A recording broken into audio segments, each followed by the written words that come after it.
podem ir. Felipe, boa noite, parabéns pela vitória. Uma das coisas que a gente viu no jogo hoje de mudança foi o Gerson mais atrás ali ao lado do De La Cruz e essa dupla funcionando muito bem, né? Acelerando muito o jogo, saindo bem da pressão. O De La Cruz muito rápido e o Gerson fazendo uma grande partida. Na minha opinião, ele vinha de algumas partidas abaixo e hoje a gente viu o Gerson ditando muito esse ritmo do meio-campo. Queria que você comentasse essa escolha, a preparação para esse jogo e a montagem desse meio de campo com os desfalques que você tinha. Obrigado.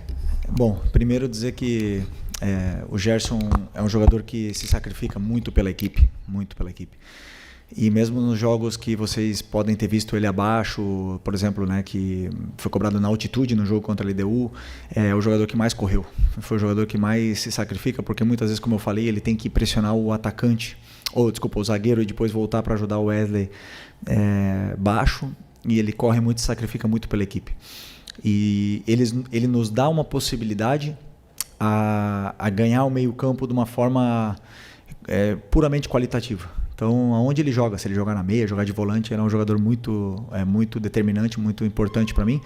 Hoje, com os desfalques que a gente teve, ele acabou jogando nessa posição de volante e não estava já tão acostumado, fazia tempo que ele não jogava aí, desde o Carioca, se eu não me engano, mas é um jogador que eu sei que posso contar com ele em qualquer posição. E com o Nico, como eles treinam juntos, né? Ele, o Everton, Ala, Eric, então eles têm as dinâmicas e eles se sentem bem e performam. Eu estou muito feliz porque hoje o jogo do Gerson, o sacrifício do Gerson foi recompensado e merece ser elogiado. Felipe aqui, boa noite. Natália Brasil, Rádio Roquete Pinto. Ainda falando sobre mudanças, né? O Pedro iniciou o jogo no banco e eu queria ouvir de você, que é o comandante da equipe, o motivo dele ter começado no banco, porque no campo das especulações a gente fala sobre esquema tático, controle de minutagem, que ele pode ter algum problema físico em virtude da grave lesão que ele teve. Então, eu queria saber de você por que dessa escolha de não começar com o Pedro. Bom, o Pedro fez um grande jogo contra o Corinthians, mas, como eu falei para vocês também, para mim existe uma coisa que é a alta médica, que o Pedro está liberado para jogar e ele fez um grande jogo, mas não existe mágica. A alta competitiva, jogar a cada 3 dias, tá no nível dos companheiros, isso é outra história. E o Pedro não está no nível dos companheiros fisicamente, ele não está. Eu sou o que mais quero colocar o Pedro. Eu sou o que mais estou desejando o Pedro chegar na sua forma física ideal para jogar com o modelo de jogo que pede, que todos sabem o que eu peço, né? Para jogar dessa forma, a gente precisa de todo mundo 100%. E o Pedro não está 100% fisicamente. Não está, a gente nota. E depende dele.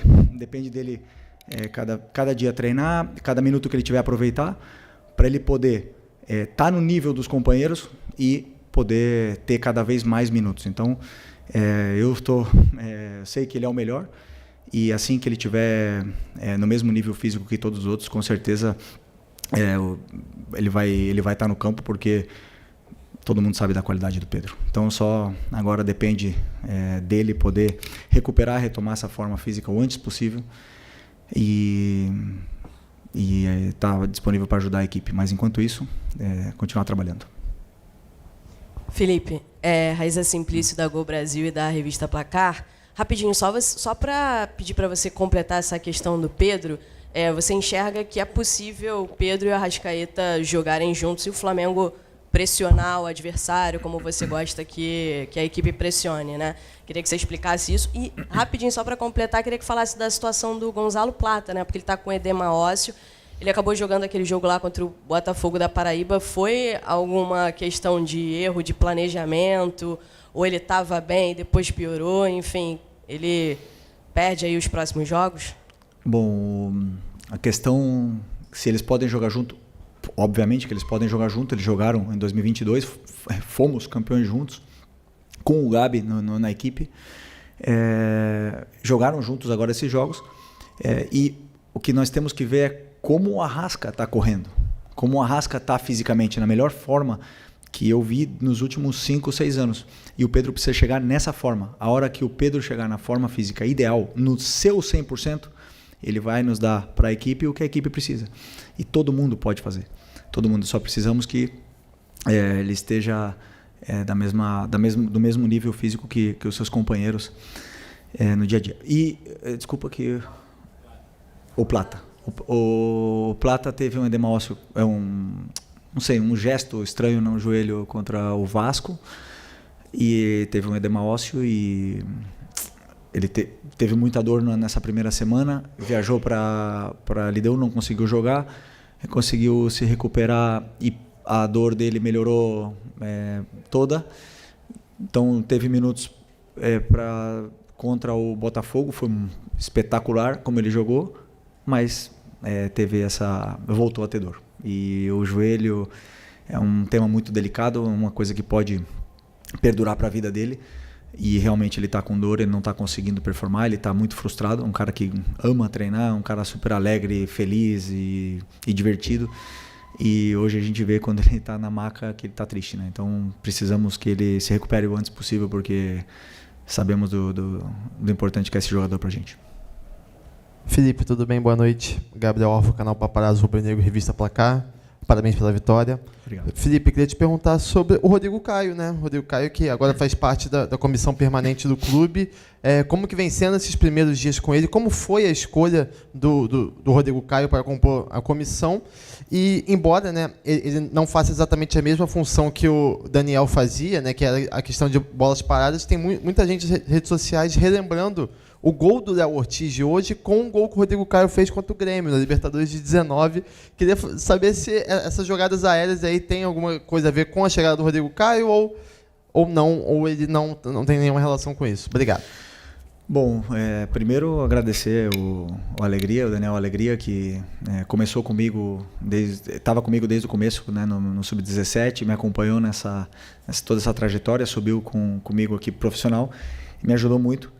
Mas eu entendia que precisava uma mudança. Comentei com o Boto sobre essa mudança na comissão e de um perfil diferente, de uma pessoa diferente. E como vocês bem imaginam, eu e o Boto conversamos todos os dias, horas e horas e horas sobre tudo.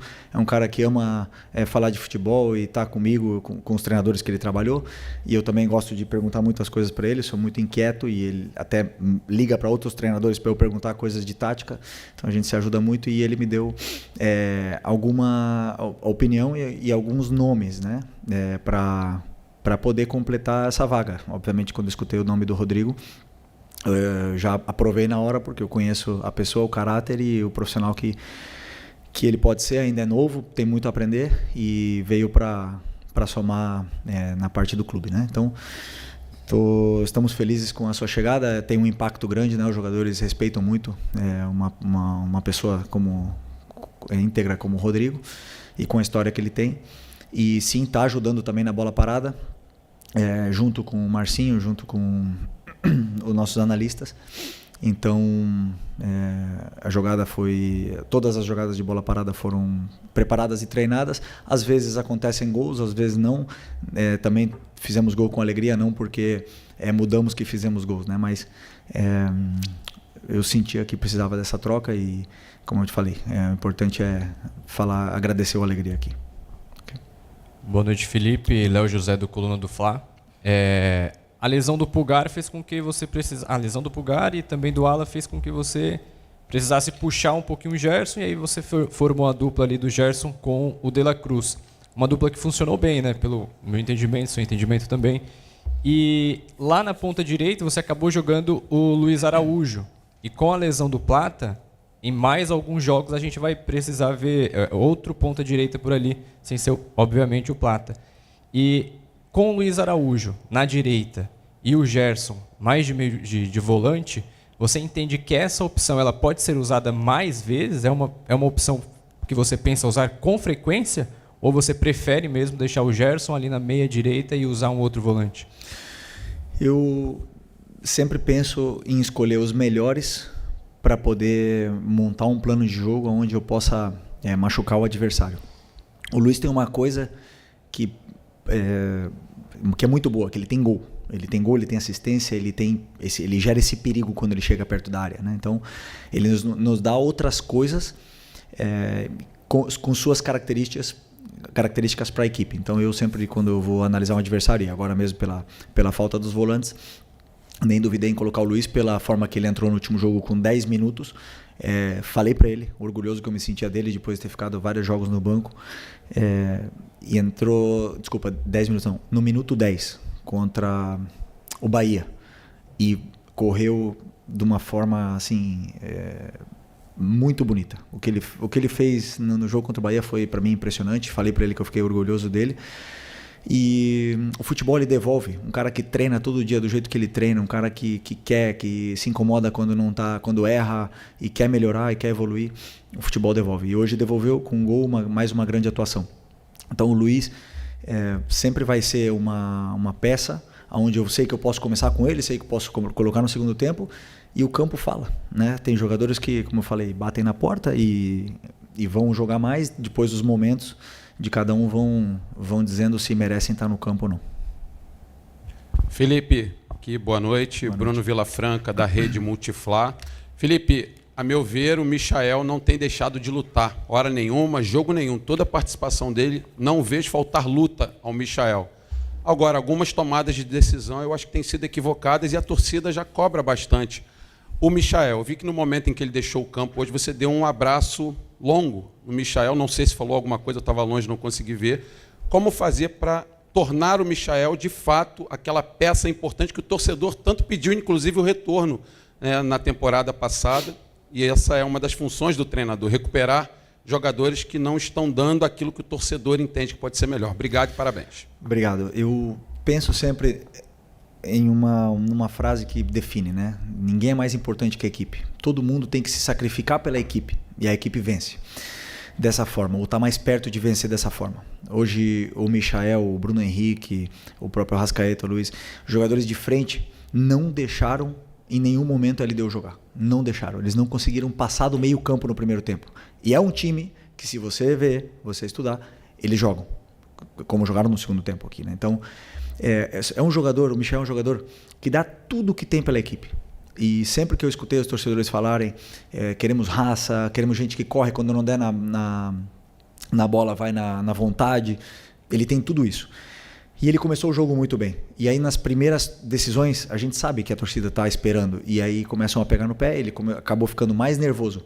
Mas não temos que esquecer o que o lateral direito do LDU sofreu com ele, e tanto é que foi substituído, por causa que o Michael machucou muito aquele lado deles ali. Depois falta o terço final, falta o último passe, falta essa tomada de decisão. Sim, ele sabe, ele treina, ele é o cara que mais fica fazendo complemento todo dia, e a hora que a bola entrar ou que ele conseguir se soltar um pouco mais nesse aspecto, ele tem. Ele tem, porque em 2021 ele fez 15 gols, se não me engano, 12 gols, ele quase foi artilheiro do brasileiro aqui naquele ano. Então eu tenho que tentar também ajudar ele a recuperar isso aí, que é um jogador que deixa tudo que tem pelo Flamengo.